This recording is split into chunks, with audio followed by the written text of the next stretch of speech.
Allah.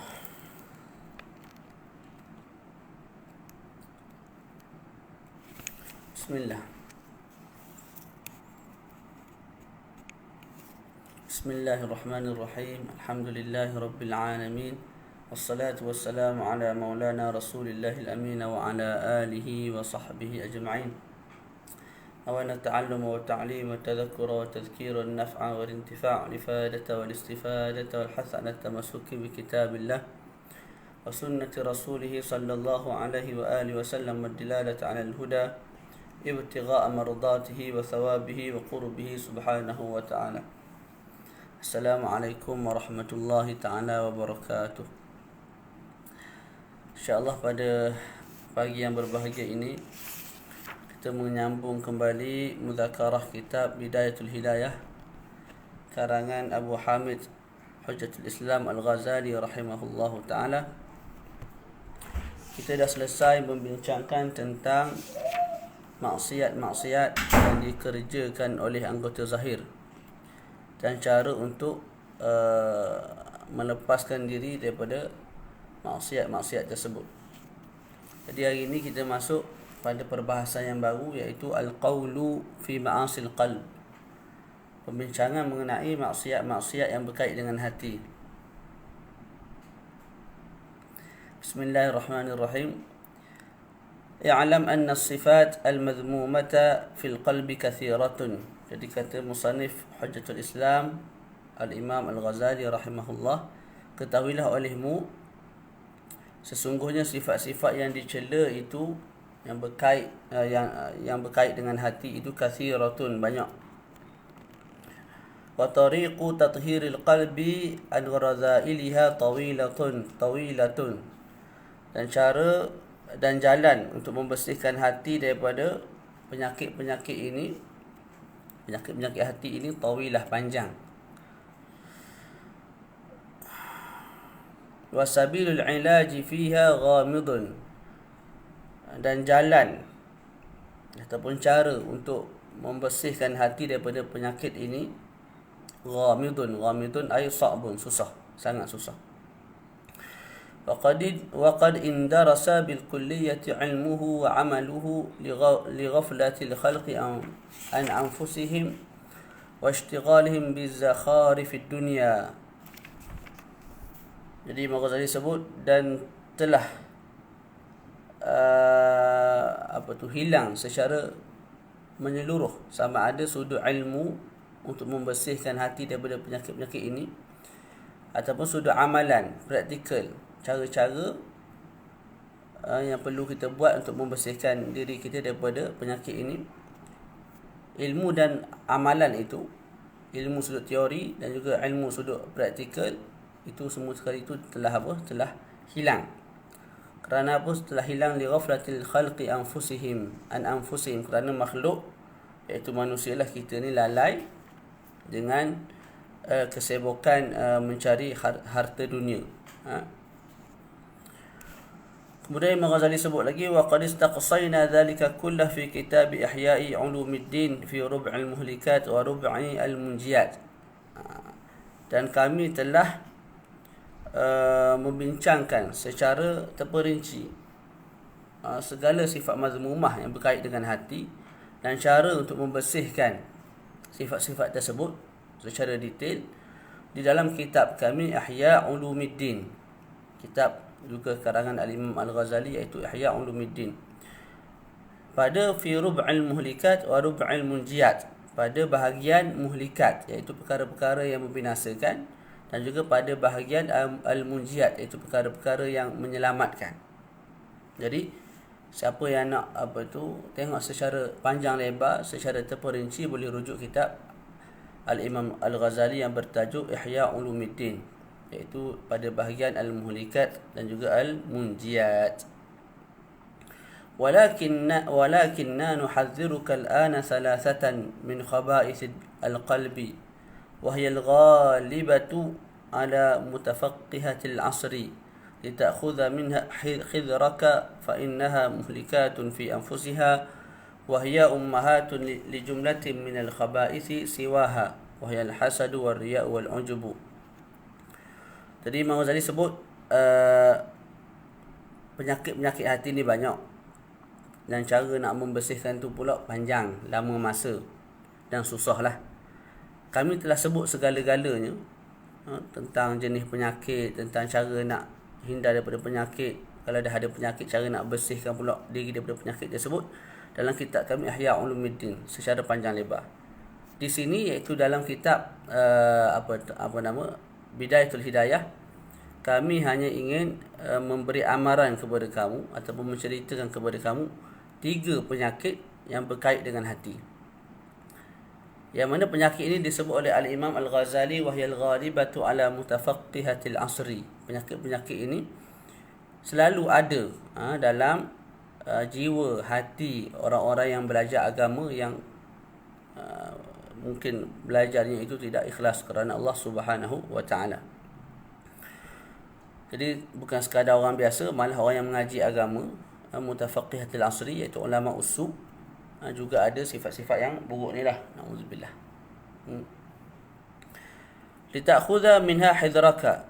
Jadi aku sebut 3 benda ni supaya kamu ambil perhatian.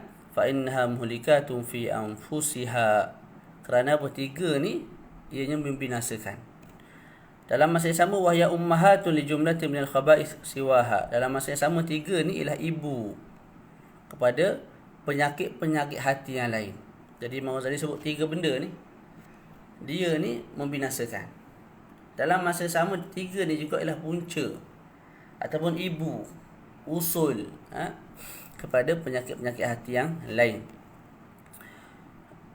Wahyal hasadu wal riya'u wal ujubu. 3 tu ialah yang pertama al-hasad, dengki, hasad dengan orang. Ar-riya', menunjuk buat sesuatu perkara tidak ikhlas kerana Allah, ni akan dibincangkan satu persatu. Kemudian wal ujubu. Al-ujubu ni maknanya apa? Kagum dengan kelebihan yang ada pada diri sendiri. Fajtahid.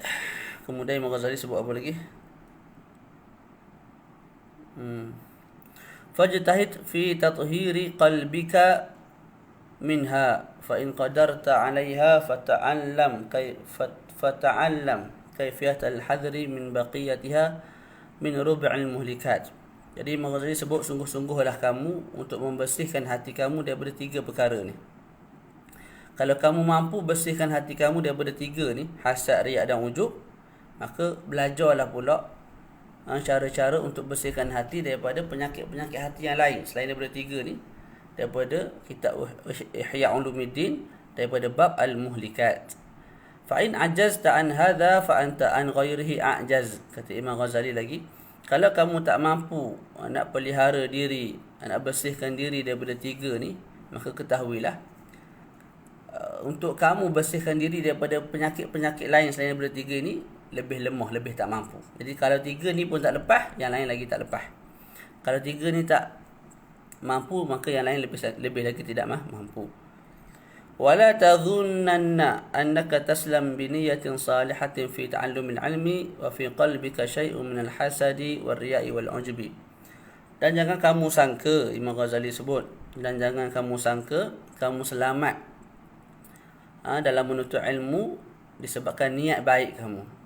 Jadi Imam Ghazali sebut, kamu jangan sangka bila kamu belajar agama ataupun belajar ilmu secara umumnya dengan niat yang baik, kamu jangan sangka kamu selamat kalau dalam hati kamu tu ada sifat-sifat ni, sama ada hasad, riya ataupun ujub, ataupun ketiga-tiganya sekali.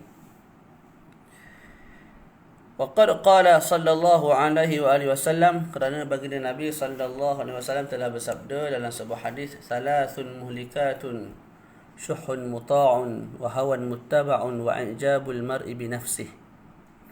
3 perkara yang membinasakan. Yang pertama syuhun muta'. Syuhun ni maknanya bukhlun, kedekut, kupit. Kedekut yang ditaati oleh seorang manusia, sehingga dia itu tidak melaksanakan ataupun tidak menunaikan hak yang sepatutnya diberikan kepada manusia yang lain, sudut zakat, sudut pertolongan, dan juga hak-hak yang berkait dengan Allah Subhanahu wa taala. Wa hawan muttaba'. Jadi yang pertama yang membinasakan ialah syuhun muta', kebakhilan yang ditaati sehingga menyebabkan tidak mengeluarkan hak-hak yang sepatutnya dikeluarkan kepada makhluk dan juga kepada Allah Subhanahu wa taala. Yang kedua ialah hawa nafsu yang diikut. Apa sahaja nafsu suruh ikut taat, ikut jadi pak turut. Itu juga satu perkara yang membinasakan, kata Nabi. Wa i'jabul mar'i bi nafsi, na'udzubillah. Yang ketiga Nabi sebut ialah i'jabul mar'i bi nafsihi. Ijab ni rasa kagum. Seseorang itu kagum dengan diri dia sendiri. Tu. Boleh? Dalam syarah disebut ay tahsinuhu fi'la nafsihi ala ghairihi wa in kana qabiha wa huwa fitnatul ulama fa'azim biha min fitnah. A'udzubillah. Jadi yang ketiga ni bahayalah. Apa dia? I'jabul mar'i bi nafsihi. Seseorang tu kagum dengan amalan baik yang dia buat, sesuatu kebaikan yang dia buat. Dia rasa diri dia yang bagus, orang lain tak bagus. Dia rasa diri dia sahaja yang sempurna, orang lain tak sempurna. Dia rasa orang lain jahil belaka, dia seorang yang cerdik, dia seorang je yang alim, dia seorang sahaja yang reti. Dan disebut kat bawah tu, ini fitnah yang bukan sahaja berlaku pada orang biasa, tapi fitnah yang besar yang berlaku pada ulama. Ulama ni orang yang mengaji lah, orang yang reti. Tapi dalam masa dia reti tu, dia kagum dengan diri dia. Aku ni karang kitab, aku ni tahqiq kitab, aku ni ada channel YouTube, aku ni followers 3-4 juta, aku ni macam-macam. Boleh? Jadi bawah tu disebut apa? Wa huwa fitnatul ulama fa'azim biha min fitnah. Na'udzubillah. Kemudian Imam Al-Ghazali bincangkan satu persatu dengan agak terperinci tentang 3 penyakit ni lah. Yang pertamanya, ammal hasadu fahuwa mutasya'ibun minasyuhhi fa innal bakhila huwa alladhi yabkhalu bima fi yadihi ala ghairihi wasyahihu huwa alladhi yabkhalu bi ni'matillahi ta'ala وهي في خزائن قدرته تعالى لا في خزائنه على عباد الله تعالى فشحه أعظم والحسود هو الذي يشق عليه إنعام الله تعالى من خزائن قدرته على عبد من عباده بعلم أو مال أو محبة في قلوب الناس أو حظ من الحظوظ حتى إنه لا يحب زوالها عنه وإن لم يحصل له بذلك شيء من تلك النعمة fahada muntahal khubsi. Jadi dimulakan dengan al-hasad. Dimulakan dengan apa? Al-hasad.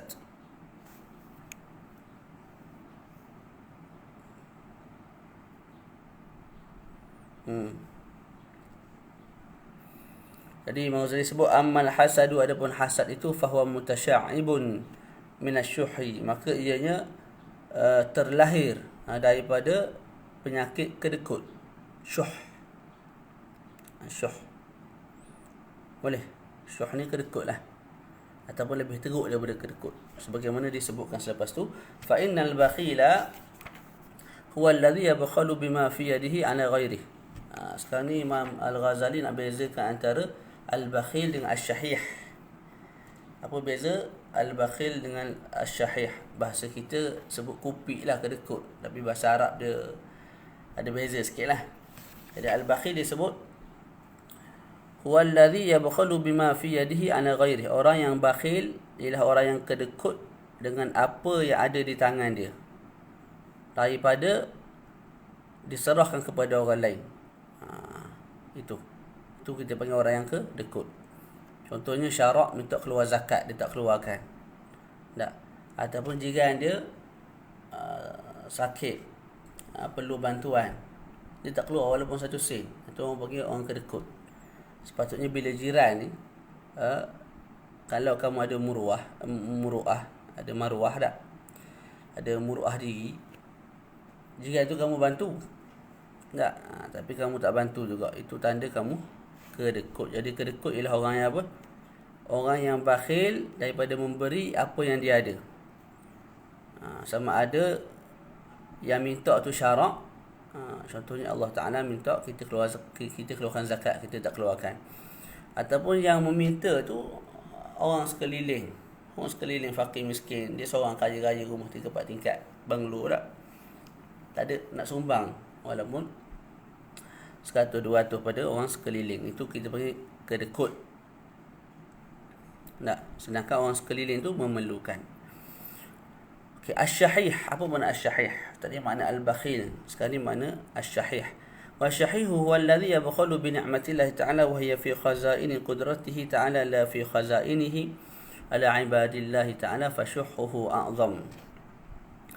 Asyahih ialah orang yang kedekut dengan nikmat Allah Subhanahu wa taala,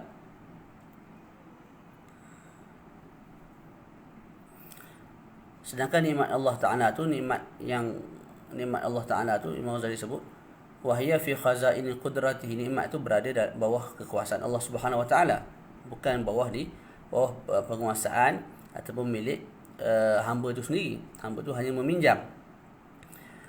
Jadi asyahih ialah orang yang kedekut dengan nikmat Allah taala untuk diberikan kepada orang lain. Tu. Maka kedekut ataupun asyahih ni lebih a'zam kedekut dia, lebih besar kedekut dia.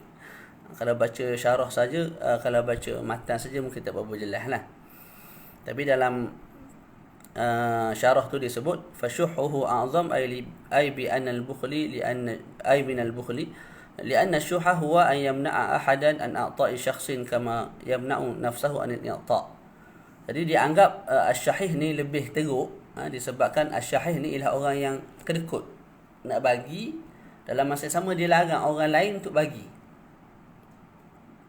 Dia dah kedekut dah, tak nak bagi dah. Dalam masa sama dia larang orang lain daripada keluarkan zakat. Dia larang orang lain daripada membantu orang yang susah.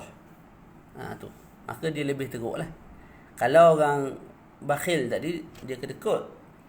Tapi orang lain nak keluar zakat, orang lain nak bantu, ikut mu lah. Yang penting aku tak keluarkan zakat. Yang penting duit aku tidak hilang. Adapun syahih, dia keluarkan zakat pun tak, dia bantu orang pun tak, dalam masa sama dia mengajak orang lain untuk sama-sama bersifat dengan sifat buruk dia tu. Boleh?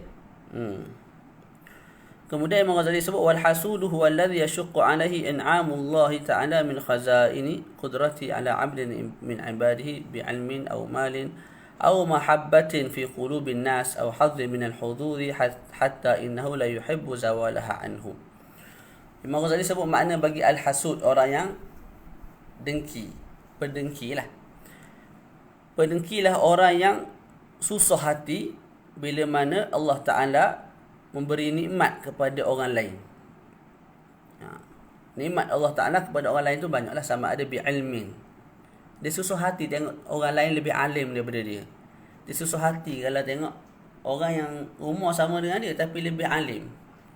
Ataupun lebih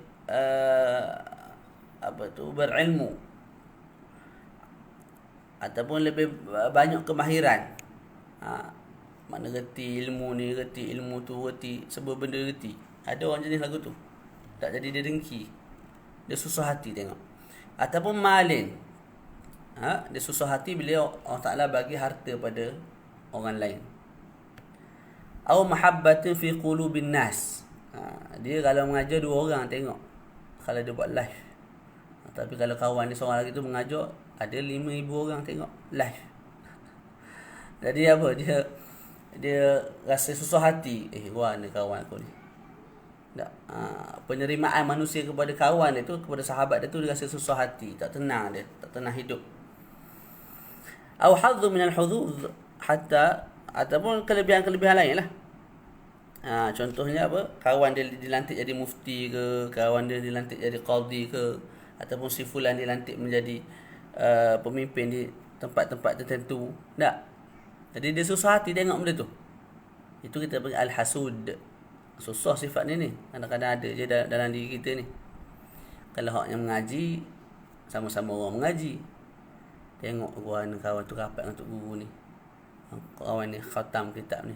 Kawan ni mengaji boleh cepat. Aku puas ngapa tak dapat-dapat. Tak. Kalau orang dunia pula berkait dengan harta. Tak. Dia tak boleh tengok orang lain yang sama bisnes dengan dia lebih maju daripada dia. susah hati dia. Ha? Ataupun mahabbatin fi qulubin nas ni sama ada di dunia ataupun benda yang berkait dengan agama ni samalah. Mengajar ramai anak murid. 5,000 orang, 300 orang mari dengar dia mengajar. Tak, orang lain ni bila mengajar ramai nak mari dengar. Bila kita mengajar ada 5 orang dengar. Dan dalam 5 orang tu pula seorang tidur. Seorang lagi pekak. Jadi 3 orang lah nak dengar sungguh pun. Tak. Susah hati dia.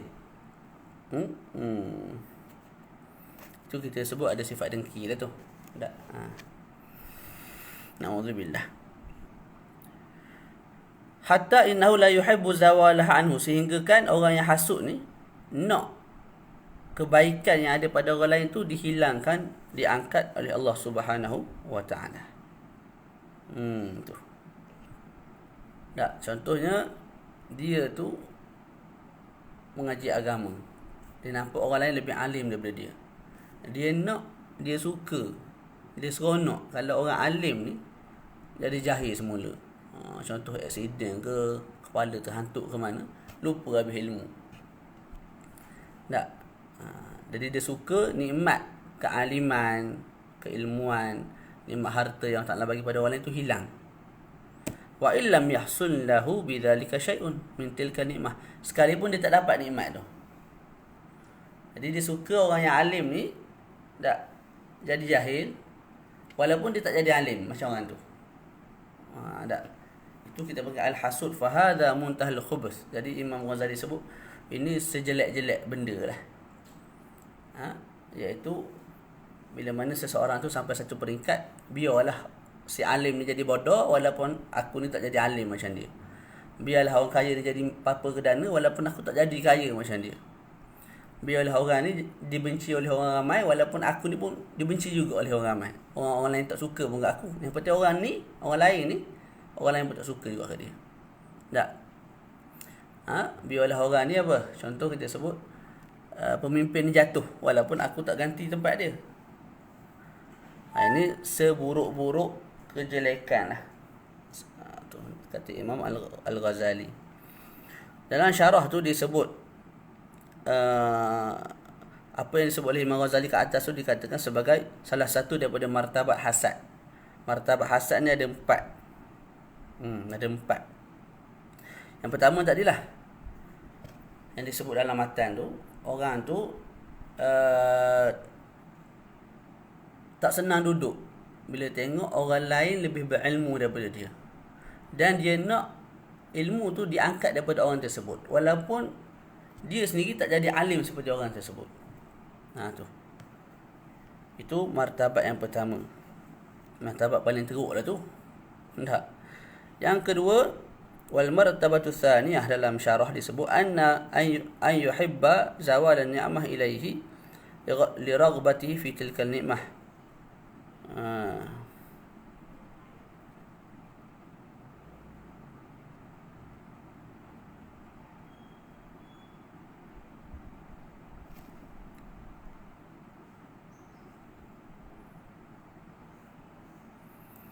Martabat kedua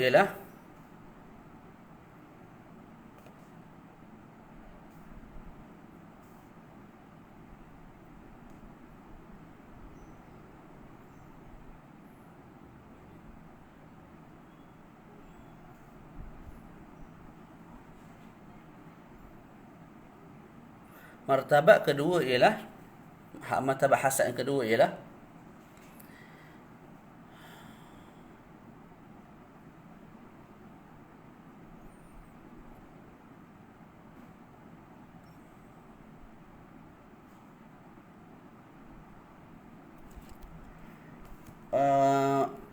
an yuhibba zawal an-ni'mah ilaihi, seseorang yang suka nikmat yang ada pada orang lain tu dapat kepada dia juga. Tu. Contohnya Zaid, isteri dia cantik. Dia nak isteri yang cantik juga. Zaid ni ada rumah yang comel, yang besar, rumah mewah. Dia nak perkara yang sama. Zaid jadi pemimpin, dia nak jadi pemimpin juga. Zaid murah rezeki, dia nak perkara yang sama. Boleh. Itu kita sebut perkara yang maratib hasad yang kedua.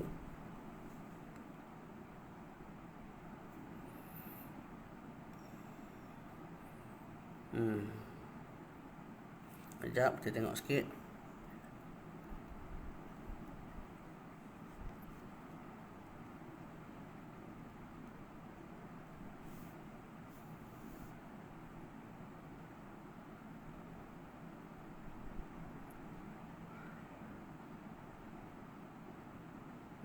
Boleh. Jadi martabat kedua ni dia bukan benci nikmat tu ada pada orang lain. Cuma dia tak senang duduk kalau nikmat tu tak dapat juga kat dia. Tu yang kedua. Yang pertama tadi, dia nak nikmat tu tertarik, dicabut daripada pihak lain walaupun dia tak dapat nikmat tersebut. Okey, martabat kedua ialah dia nak nikmat yang sama. Dan dia tak kisah pun kalau nikmat tu kekal ada pada orang yang dia dengki tu. Itu martabat kedua bagi hasad. Martabat yang ketiga, apa dia? Alla yashtahiya aina tilka ni'mah li nafsihi bal yashtahi mislaha. Fa in ajaza an misliha ahabba zawalaha 'anil mun'am 'alayhi kay la yadhhar at-tafawut bainahu wa bain ghairihi. Okey, martabat yang ketiga bagi hasad ialah alla yashtahiya aina tilka ni'mah li nafsihi bal yashtahi mislaha. Contohlah kita sebut Zaid berkahwin dengan seorang isteri yang cantik. Dia orang yang dengki tu lah, nak isteri yang cantik yang sama. Tapi bukan isteri si Zaid ni tak, biarlah orang lain pun. Zaid nak Ruqayyah, orang yang belum kahwin ni, yang mana yang cantik dia nak jadi isteri dia semula. Zaid ada seorang isteri yang cantik. Jadi orang yang dengki ni,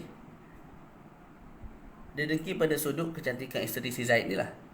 Apa yang dia nak untuk diri dia sendiri, dia bukan nak isteri si Zaid sebab tu isteri si Zaid. Jadi dia nak yang lain, perempuan yang lain yang cantik juga. Boleh.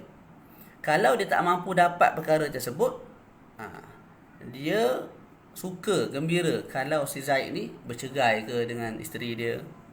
Supaya apa? Supaya tidak terkelihatan perbezaan martabat antara dia dengan si Zaid. Maknanya kalau Zaid berkahwin dengan isteri cantik, dia tak ada isteri ataupun isteri dia buruk, nampak beza lah. Aku lekeh, dia ni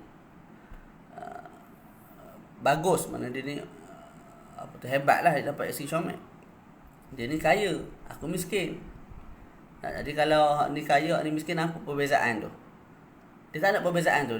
Dia nak kalau aku miskin, aku nak dia miskin juga. Kalau aku tak dapat isteri cantik, aku nak kawan dua ni bercerai. Jadi asalnya dia nak apa? Dia nak nikmat yang sama. Zaid kaya, aku nak kaya macam dia. 3 buah rumah, aku nak 3 buah rumah.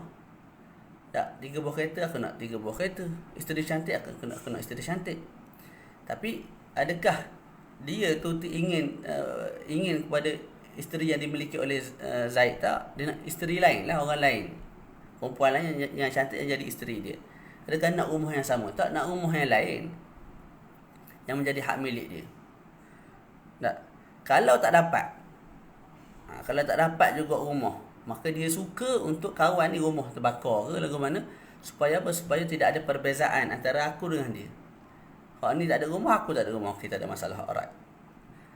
Adapun kalau dia kaya, aku miskin, yang tu aku tak sukalah. Itu martabat apa? Yang martabat yang ketiga. Jadi dalam kitab ni pun disebut fasyiqul awal ghairu mazmum wa huwa al-musamma ghibtah wa munafasah. Poin yang pertama itu tidak dicela. Poin yang pertama tadilah, kawan ni dapat isteri cantik, aku nak isteri cantik juga. Itu tak dicela. Perempuan orang ni kaya-raya, aku pun nak jadi kaya-raya juga. Itu tak dicela. Itu dipanggil ghibtah ataupun munafasah. Kita bersaing secara sihat. Tapi poin yang kedua tu yang masalah, iaitu kalau aku tak dapat isteri cantik, tak, maka aku nak isteri dia mati. Aku nak isteri dia dapat penyakit. Aku nak isteri dia terbakar muka ke lagu mana. Supaya apa? Supaya bila isteri dia buruk, isteri aku pun buruk, maka tidak ada tafawut kat situ, tidak ada perbezaan darajat. Bila aku tak dapat rumah yang 3 buah banglo macam dia, maka aku nak rumah dia runtuh. Supaya apa? Bila rumah dia runtuh, dia pun miskin, aku pun miskin, maka tidak ada perbezaan darajat. Itu golongan yang ke martabat yang ketiga lah. Bagi hasad. Martabat yang keempat pula ialah ayashtahiya li nafsihi mithla tilka ni'mah fa in lam tahsul fala yajibu wa fala yuhibbu zawalaha 'anil mun'am 'alayhi. Wa hadha al-akhir huwa al-ma'fu anhu in kana fi dunya wal mandub ilayhi in kana fi din. Yang keempat ni martabat hasad tapi dipuji. Apa dia? Seseorang tu ingin perkara yang sama yang ada pada orang lain.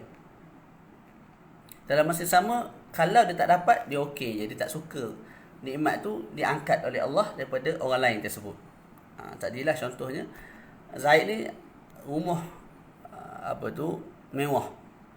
Dia nak rumah mewah sama macam si Zaid ni. Okay, anda kata Allah Ta'ala tak bagi rumah mewah kepada dia, okey, tak ada masalah. Dan dia pun tidak berniat, tidak ada perasaan suka, gembira kalau Allah Ta'ala tarik nikmat daripada si Zaid ni. Yang tu disebut oleh Imam Nawawi Al-Bantani. Yang keempat ni dimaaf kalau berkait dengan dunia, mana macam rumah tadi. Kalau kita hasad pada sudut begitu, itu tak ada masalah.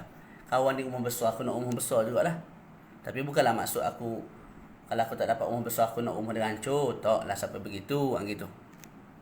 Itu kata Imam Nawawi Al-Bantani, dimaaf kalau berkait dengan dunia. Tapi kalau berkait dengan akhirat, dituntut. Perkara yang mandub ilaih, mana perkara yang dituntut, disukai syarak. Mana kawan ni, alim sungguh kawan ni, aku nak jadi macam dia, aku kena usaha macam dia.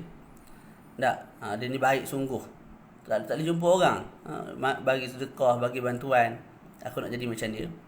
Kalau aku tak boleh jadi macam dia, aku tak kisahlah, aku tak nak dia ni diangkat nikmat tu, ditarik nikmat tu oleh Allah Subhanahu wa taala. Jadi itu 4 martabat bagi hasad. Kalau kita nak ulang, kita sebut yang pertama ialah orang yang susah hati bila mana tengok orang lain dapat nikmat dan dia nak nikmat tu ditarik oleh Allah Subhanahu wa taala, walaupun nikmat yang sama tak dapat pada diri dia. Ini paling teruk lah, paling busuk lah, paling jelek. Yang kedua, martabat hasad yang kedua ialah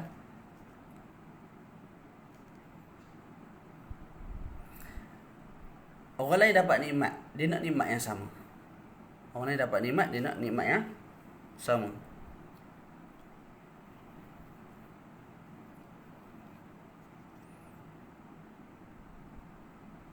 Boleh?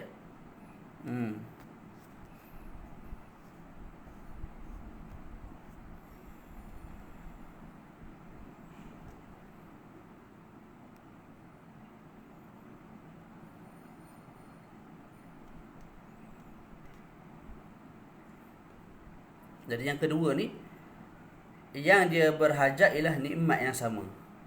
Tapi dia tidak ada perasaan ataupun tidak berkehendak untuk nikmat tu ditarik daripada pihak yang lain. Martabat ketiga bagi hasad ialah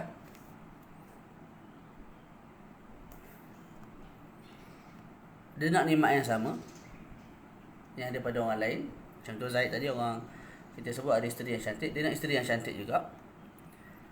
Cumanya nombor 3 ni teruk. Sebab apa?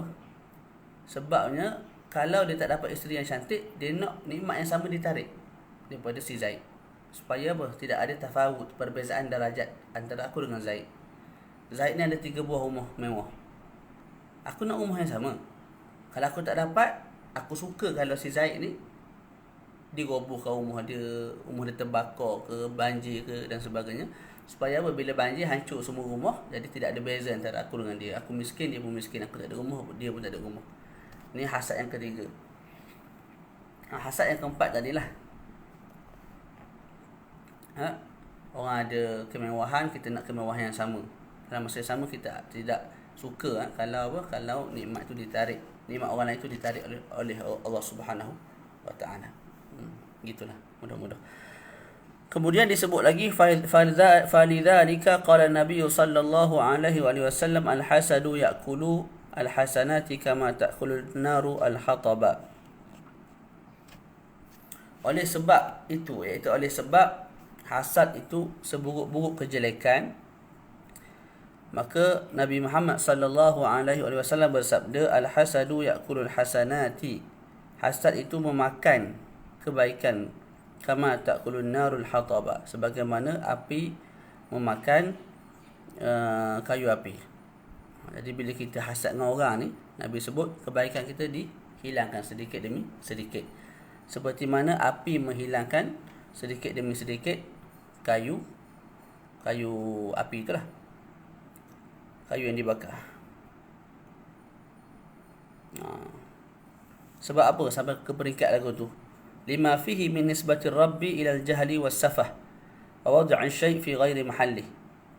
Nabi sebut orang yang berhasad ni kebaikannya dimakan sedikit demi sedikit, seperti mana api memakan kayu. Kerana apa disebut begitu oleh baginda Nabi? Kerana orang yang berhasad ni, sama ada dia sedar ataupun tidak sedar, dia sebenarnya telah menisbahkan kepada Allah dengan sifat jahil. Bodoh Tuhan. Lebih kurang gitulah. Dia tak sebut benda tu, sebut lagu tu kafir lah. Tapi dalam batin hati dia tu ada benda tu. Seolah-olah dia kata Allah Ta'ala ni tak berapa bijak ni bagi kawan ni rumah 3-4 buah. Sepatut bagi aku. Sepatutnya Allah Ta'ala bagi orang ni ilmu dia setakat ni je, degree je, master PhD ni aku lebih layak. Dia atur tak, dia ngajar Allah Subhanahu Wa Ta'ala.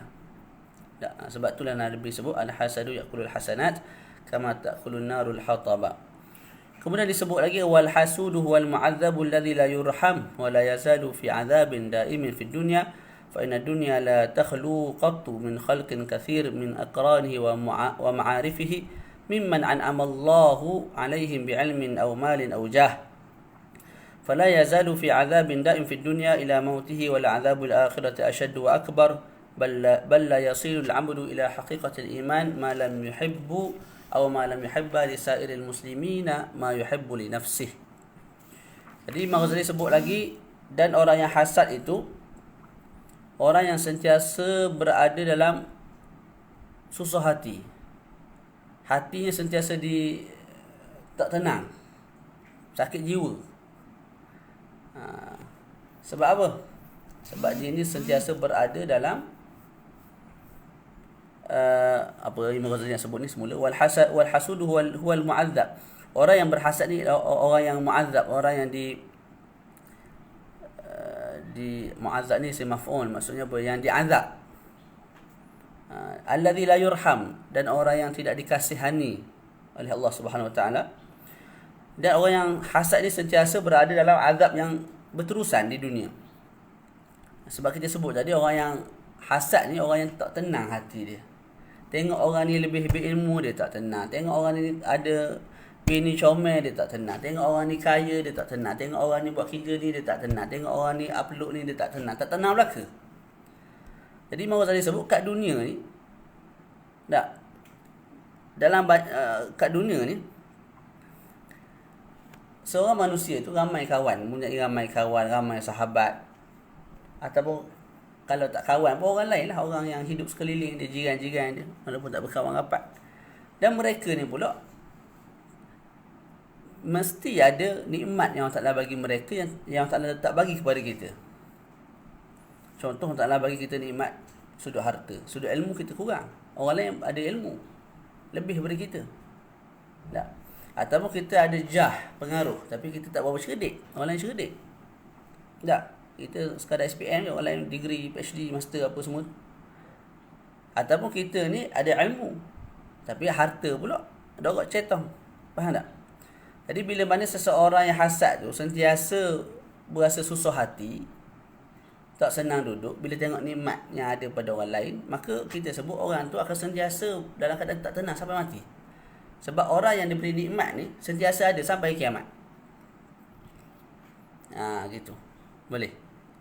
Dan ini bukan tertakluk pada orang yang miskin saja, tak. Kadang-kadang orang tu kaya dah, ilmu banyak dah, jah, pengaruh besar dah, tapi dia tu kalau dia tengok lagi, dia ta'amul lagi, mesti ada orang yang level lebih tinggi daripada dia. Walaupun level tinggi tu tak taklah sampai 5-10 darjat. Mungkin kaya lebih sikit. Tak? Mungkin ilmu tu lebih sikit. Jadi kalam Imam Ghazali ni sesuai untuk semua kelompok manusia dah, bukan kepada orang miskinnya. Tak? Jadi kita tak sebutlah orang miskin sahaja yang boleh berdengki pada orang kaya. Tak, orang kaya dia dengki orang lebih kaya daripada dia. Orang yang lebih kaya tu dengki dengan orang yang lebih kaya daripada dia lagi. Begitu juga orang yang berilmu. Tak, orang yang berilmu dengki dengan orang yang lebih berilmu.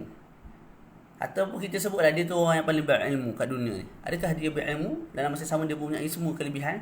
Tak. Dia berilmu tapi harta tak banyak, ataupun pengaruh tak kuat. Orang lain tak berilmu mana? Kalau tanding dengan level dia, tak berilmu mana? Tapi anak murid ramai, majlis diberkati, maknanya ramai khuddam anak-anak murid yang khidmat pada dia, sebarkan video, ceramah dan sebagainya. Dia ni alim, sangat-sangat alim, tapi yang datang 5 orang. Kuliah dia buat di Facebook ke ataupun di masjid ke, yang mari 2-3 orang. Tak. Jadi setiap kelompok tu, setiap individu tu dia ada ada nasib ataupun ada bahagian untuk dia dengki dengan orang lain tu, memang ada, memang wujud lah. Tak. Jadi kalau kita duduk dengki dengan orang, tak habis. Kita sentiasa tak tenang sampai mati. Sampai mati. Sebab nikmat Allah Ta'ala tu sentiasa ada pada orang lain. Dan Allah Ta'ala buat lagu tu bukan saya saja. Kita sedap mulut lah. Bodoh. Bodoh siapa bodoh ke ni? Orang yang kutip sampah, orang yang mari jual tepi-tepi jalan. Kita tak jaga mulut, tak reti bahasa. Kita bodoh sama kau orang. Sebab dunia ni bukan kita yang buat, bukan kita yang planning dia, bukan kita yang susun. Tak, Allah Ta'ala dia tahulah. Jadi dibuatkan pelbagai jenis manusia supaya alam ini berjalan dengan baik. Kalau tak ada, mari orang ambil sampah depan rumah kita tu, tak kebusuk bangang rumah kita. Dah kawan tu takkan ada master PhD, mesti periksa dia SPM je ataupun boleh cari orang lagu tu nak kerja di CEO ni lepas. Jadi tengok-tengok tak ada kerja lain, kerja ni lah halal, tak ada masalah. Jadi kerja kutip sampah, dia bantu kita. Tak. Begitu juga orang lain. Ustaz sekalipun, dia tak mahir semua benda. Sampai waktu kereta rosak, dia pergi pomen. Dia tak baikin sendiri. Sebab baikin sendiri makin rosak. Begitu juga pomen tadi. Dia tak tahu hukum agama, dia tak tanya member dia. Kau nak member tengah baiki motor kat mana, dia tanya, aku tak tinggal aku ni nak kena sujud berapa belas kali? Sujud sahwi ke sujud syukur tau. Kawan dia pun fatwa. Tak ada, dia tak tanya orang kawan dia yang sama-sama pomen tu. Kalau dia tahu, kawan dia tak tahu. Tak. Jadi bila masing-masing perlu kepada individu yang lain, maka alam ni akan bergerak dengan baik. Faham tak? Kita tak reti ni, kita tak puas hati belakang orang tu. Hak ni tak kena, hak ni. Sedangkan tak ada susun tu baik dah, syamil dah. Jadi kita kena sentiasa sangka baik lah. Okey, itu kata Imam Ghazali. Dan Imam Ghazali sebut, itu baru di dunia lah. Terseksa sama bila tengok orang lain lebih daripada dia. Di akhirat kelak lebih besar lah azabnya, dia punya seksaannya. Sebab apa? Kamu, macam kita sebut tadi, seolah-olah menisbahkan kebodohan, kejahilan kepada Allah Ta'ala. Allah Ta'ala ni tak pandai planning. Sepatut kawan ni kalau nak bagi bini yang dorak cetong, hitam legam, mulut dekat atas, hidung kat bawah. Ikutlah lagu mana cerita pun. Tapi memang hidung kat atas, mulut kat bawah. Ikutlah hak buruk. Hak syamil-syamil ni bagi kat aku. Kawan ni kalau nak bagi kaya, bagi 100,000 ataupun 500,000 dah lah. Tu hak maksimum. Nak bagi sampai 5-6 juta, bilion-bilion ni aku ni. Orang lain jangan bagi. Kita nisbahkan kebodohan kepada Allah Ta'ala. Jadi hati kita sentiasa tak tenang. Tapi dalam masa sama kita pun janganlah jadi punca kepada orang lain dengki. Tak, bila kita banyak harta jangan sok mau tayang. Bila kita ada kemewahan, jangan sok mau tayang kat orang. Jangan-jangan tu boleh nak update kat status ke, kat Facebook ke. Tapi jangan selalu lah. Sebab kat Facebook kita tu 5,000 kawan tak. Tu tak termasuk followers. Tak, kita pun hari ni hotel tu, esok hotel ni pula, lusa dekat hotel hak ni 17 bintang. Lepas tu lusa dekat. Jadi orang lain tengok Mula-mula mungkin suka, lama-lama menyampah. Lama-lama menyampah, takut ada benda yang tak baik lepas tu. Sihir lah, apa bagai. Dia nikmat yang kita ada, syukur. Tak perlu tayang kat orang. Nak bahagia ni tak perlu tayang kat orang pun. Jangan-jarang boleh, tapi jangan selalu lah. Supaya kita di samping apa, kita berseronok, kita tak nak bagi orang lain tak seronok. Kita mungkin niat nak bagi orang lain seronok. Kita update status, tunjuk aku pergi sana, pergi sini. Orang lain seronok ni. Orang lain, orang Islam, dia seronok dengan kejayaan atau kelebihan Allah Ta'ala bagi kepada aku yang sama Muslim dengan dia. Kita rasa lagu tu, kita sangka lagu tu. Tak, orang ni macam-macam jenis hati ada. Tak. Jadi seeloknya benda-benda lagu tu, kelebihan anak. Tak. Kelebihan menantu. Kelebihan diri sendiri. Hatta. Dan benda-benda lain yang berkait. Jarang-jarang kita post di Facebook. Terutama nikmat dunia lah, nikmat akhirat ni orang tak tu sangat. Mu khatam 400 kitab, 5,000 kitab. Kalau mu hidup pakai kata buruk, aku peduli ke? Tu dunia. Orang tak peduli orang ini. Dia berkait dengan benda yang berkait dengan akhirat ni, orang tak peduli. Berkait dengan dunia ni. Kurang-kurangkan kita letak di Facebook. Jagalah hati kawan-kawan kita tu. Orang tak dorok cetong tu. Tak? Tu. Itu cerita dia. Okay. Kemudian Imam Ghazali sebut apa tadi?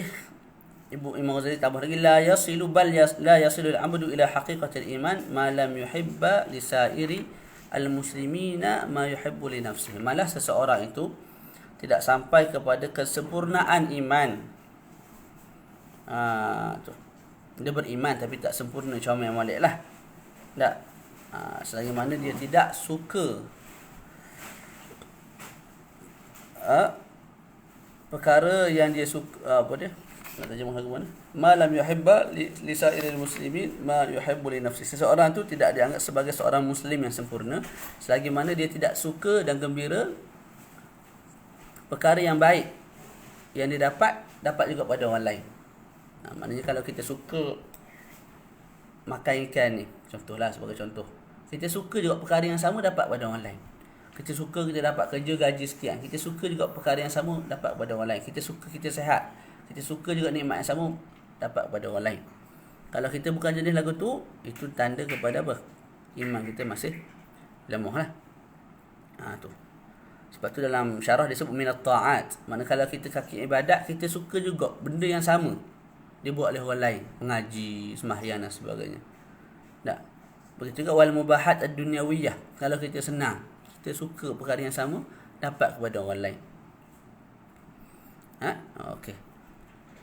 Bal yang bagi an yusahimal muslimin fi sarra'i wad dharra. Amalah sifat seorang muslim ialah apa dia?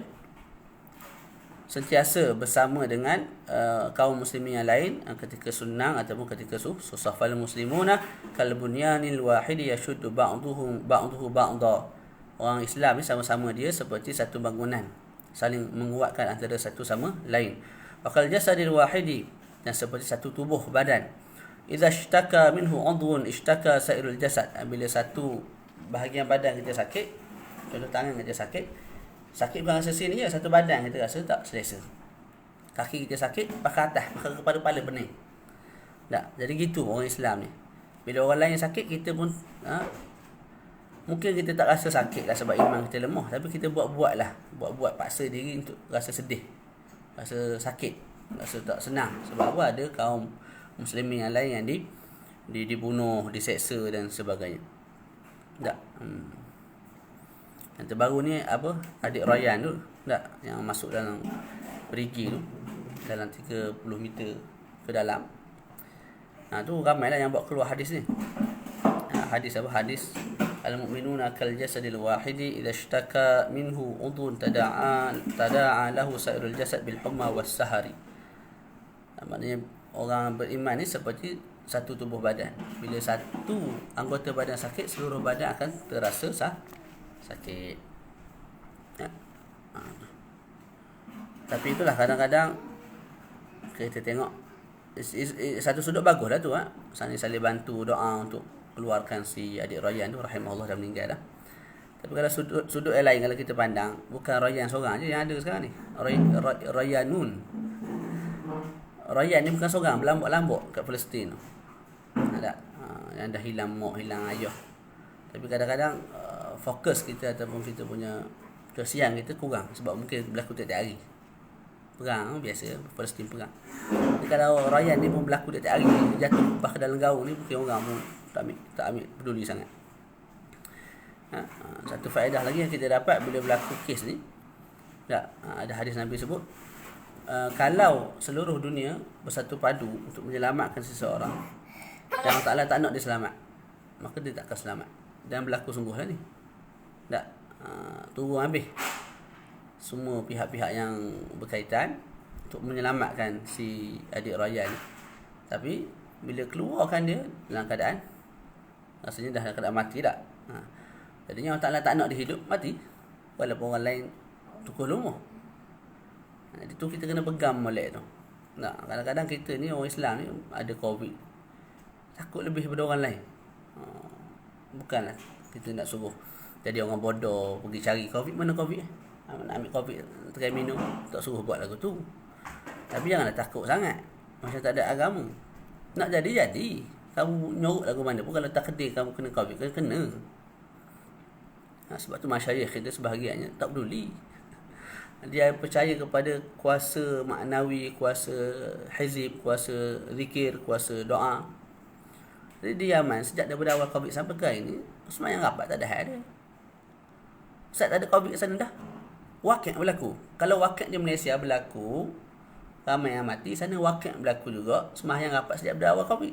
Wakil bertemu wakil. Kalau nak berhujah wakil bertemu wakil. Lagu mana nak buat?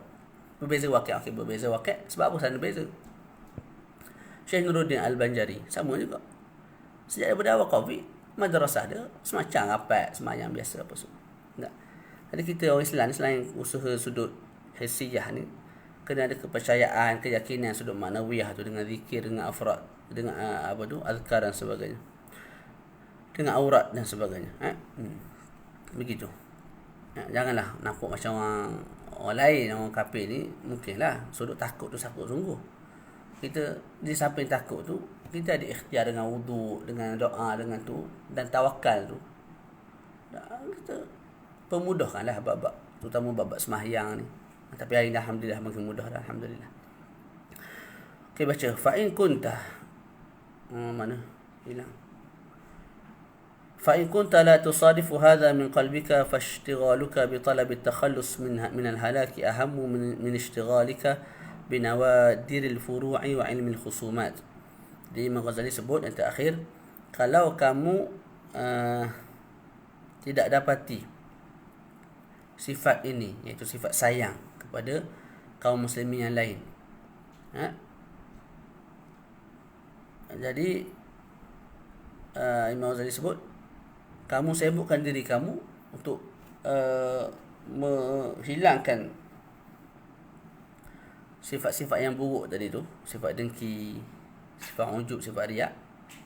Tak, lebih baik daripada kamu menyibukkan diri kamu dengan perkara-perkara yang dah melebihi daripada fardu ain. Gitu. Faham tu? Jadinya itu yang disebut oleh Imam Ghazali lah. Maknanya kalau kamu ni hati tak berapa nak comel, kamu belajar fiqh sekadar untuk sahkan ibadat kamu dah. Selebihnya kamu fokus pada pembersihan hati dengan zikir, dengan aurat. Begitu kata Hujjatul Islam Abu Hamid.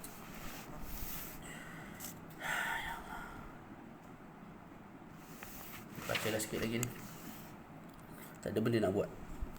Wa amma riya'u fa huwa syirku al-khafi. Jadi selesai bincang mengenai hasad.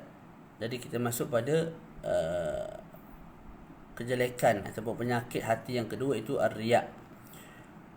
Wa amma riya'u fa huwa syirkul khafi. Adapun riya' ianya merupakan syirik yang khafi, yang tersembunyi. Dalam sebuah hadis Nabi sebut ittaqus syirkal asghar. Takutlah kamu akan syirik yang kecil. Tak. Maka sahabat bertanya, wa ma asyirkul asgharu? Apakah syirik yang kecil tersebut? Bagi dia Nabi menjawab, ar-riya'u, riya'. Boleh? Baca matan, wa amma riya'u fa huwa syirku al-khafi. Adapun riya' itu ianya merupakan syirik yang tersembunyi. Wa huwa ahadus syirkain. Riak ini ialah salah satu daripada dua syirik. Sebab syirik yang besar, sebab kita ada dua syirik. Yang pertama syirik yang besar, iaitu menyembah selain daripada Allah Subhanahu Wa Taala lah.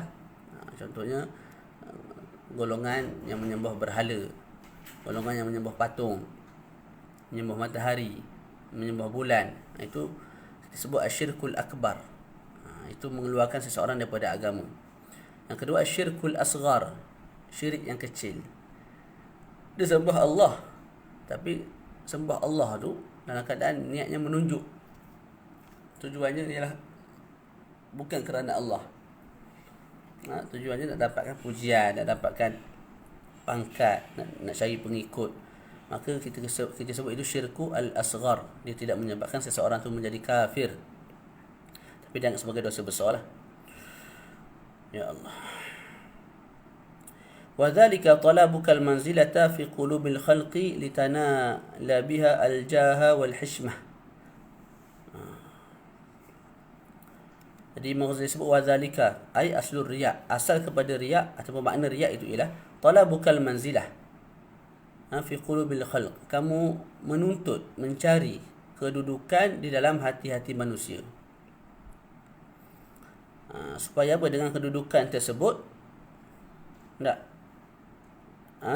kamu dapat al-jah. Al-jah ni kemegahan lah, pangkat. Wal hishmah, al-hishmah ay al-istihya ay litakuna mu'azzaman bainahum. Hishmah ni maknanya istihya, kamu menuntut supaya orang lain segan, kamu malu dengan kamu hormat kamu, maknanya sehingga kamu ni menjadi orang yang disegani ataupun dibesar-besarkan oleh masyarakat sekeliling.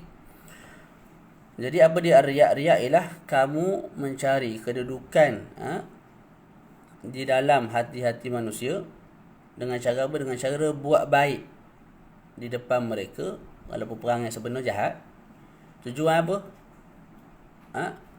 Mencari kedudukan tu supaya dapat al-jah, pangkat, nama, kedudukan, dan juga dibesarkan, diagung-agungkan oleh masyarakat. Itu kita panggil ar-riya, menunjuk-nunjuk lah bahasa kita. Wa hubbul jahi minal hawa al-muttaba'. Kemudian Imam Ghazali sebut lagi, dan suka kepada kedudukan ataupun jah, pangkat, nama, termasuk di bawah hawa nafsu yang diikuti. Wa fihi halaka aktsarun nas, dan disebabkan suka kepada kepimpinan, suka kepada pangkat dan nama, halaka aktsarun nas, disebabkan suka kepada benda-benda lagu tu, telah ramai yang binasa dan rosak. Fama ahlakan nasu illa nas. Tidaklah binasa manusia melainkan manusia. Maknanya apa? Manusia tidak binasa melainkan disebabkan manusia. Mana manusia yang pertama ni, dia rosak disebabkan manusia lain, iaitu disebabkan dia buat benda nak meraihkan orang lain. Jadi rosak dia disebabkan orang lain. Dia manusia, orang lain pun manusia lah. Itu maksud apa? Maksud fama ahlakan nasu illa nas. Itu kalau nak terjemah bil harfian. Kemudian Imam Ghazali sebut lagi yang dikena ambil perhatian, walau ansafan nasu haqiqatan la'alimu anna aktsara ma hum fihi min al-ulum wal ibadat fadlan an a'mal al-'adat laysa yahmiluhum 'alayha illa mura'atun nas wa hiya muhbitatun lil a'mal kama warada fil khabar anna ash-shahida yu'maru bihi yawm al-qiyamati ila an-nar fayaqulu ya rabbi ustushhidtu fi sabilik fayaqulu Allah ta'ala بل أردت أن يقال إنك شجاع وقد قيل ذلك وذلك أجرك وكذلك يقال للعالم والحاج والقارئ. Imam Ghazali sebut, kalau manusia ni bersifat insaf, bersifat dengan sifat sederhana, tidak berpura-pura, maka mereka akan tahu, mereka akan perasan kebanyakan perkara yang mereka buat, sama ada mencari ilmu, ibadat, mentelah lagi benda-benda yang berkait dengan adat. Perkara-perkara tersebut mereka buat tidak lain adalah kerana untuk mura'atun nas, menunjuk-nunjuk kepada manusia. Ini kita bukan suruh khabar orang lain ni. Tasawuf ni belajar untuk diri kita. Kalau kita cek balik betul ni. Imam Ghazali sebut apa? Kalau kita ni insaf, duduk seorang-seorang mikir, aku sembahyang tadi warna lebih khusyuk, lebih panjang daripada biasa. Biasa sembahyang seorang tak lagu tu. Tak. Ataupun ngaji Quran, bukan main lagi lagu keluar. Duduk seorang-seorang tak mengaji pun. Jadi kalau kita duduk tenung seorang-seorang, kita akan dapati amal ibadat yang kita buat, mencari ilmu yang kita buat, mengajar yang kita buat, malah amalan-amalan yang berbentuk adat yang kita buat, tidak lebih adalah kerana untuk mencari pujian manusia, untuk menunjuk kepada manusia. Kalau tak satu perkata pun ada sudut menunjuk tu ada. Sedangkan apa? Wahiyya muhbitatun lil a'mal. Sedangkan menunjuk itu membatalkan pahala amalan. Dia bukan membatalkan amalan. Saya solat menunjuk pada orang lain. Sembahyang saya sah, cuma batal pahala. Saya tak perlu ulang balik sembahyang tu sebab sembahyang sah dah. Riak tidak termasuk perkara yang membatalkan solat, tapi dia termasuk perkara yang membatalkan pahala solat. Jadi kena takdirkan sawab dah tu. Fahiya muhbitatun lil a'mal, ay li thawabil a'mal. Ada tulis pun li thawabiha. Sebagaimana warid dalam sebuah hadis,